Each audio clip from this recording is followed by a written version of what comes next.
Tanong ako sa'yo. Anong pagkakaiba ng conclusion sa opinion?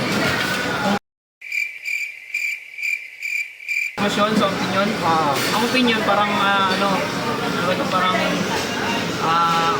kumari may sarili kang opinion sa sarili mo. Parang pananaw mo sa sarili mo. Tapos? Ang conclusion, hindi ko na alam yung conclusion, sir. What? Kasi opinion yun lang. Parang pananaw mo lang sa sarili mo. Kasi sarili mo. So di ba pag yung conclusion, di ba dati nag-aaral ka? Di ba sa science may mga activity, gano'n, di ba?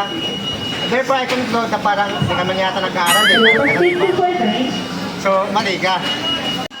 O ikaw, Cheng, anong pagkakaiba ng opinion saka sa conclusion? Para sa akin, sir, opinion kasi, yun yung mga opinion ng tao. Opinion mo. Conclusion kasi, yun yung resulta. Para sa akin, resulta kung ano yung mga ginawa mo. Parang gano'n. Hindi totoo yan. Mali ka. Ano ba yun? So, shoutout nga pala kay Maui Martinez. Mali ka.